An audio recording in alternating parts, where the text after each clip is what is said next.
మన కోసం కష్టపడ్డ ఆడబిడ్డల మీద నిన్న ఈ ప్రభుత్వం జరిపిన దమనకాండ రాష్ట్రంలో చూసిన ప్రతి ఒక్కరి గుండె కదిలిపోయింది. ఆడబిడ్డలని కొట్టడం అంటే మామూలు కొట్టడం కాదు, ఈడ్చుకెళ్లడం నడి రోడ్డు మీద. మగ పోలీసు వాళ్ళు, అసలు నిజానికి పోలీసు వాళ్ళల్లో మగ పోలీసు వాళ్ళకి హక్కు ఉండదు మహిళల దగ్గరికి రావడానికి. రావడమే కాకుండా ఇష్టం వచ్చినట్టు కొట్టడం, ఇష్టం వచ్చిన విధంగా భౌతికంగా దాడులు చేయడం, ఈడ్చి పారేయడం, వాళ్ళేదో వస్తువులు అన్నట్టుగా తీసి ఈడ్చి వ్యాన్లలో కుక్కడం ఇంకా దుర్మార్గం.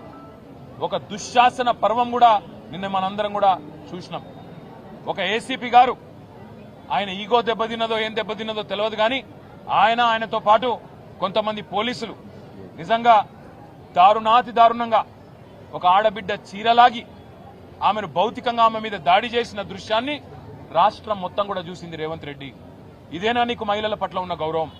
హోంమంత్రిగా నువ్వే ఉన్నావు, నీ ఆధ్వర్యంలో ఉన్న పోలీసులు, నీ కింద పనిచేసే పోలీసులు ఈరోజు ఇంత దుర్మార్గంగా వ్యవహారం చేస్తా ఉంటే 24 గంటలైపోయింది.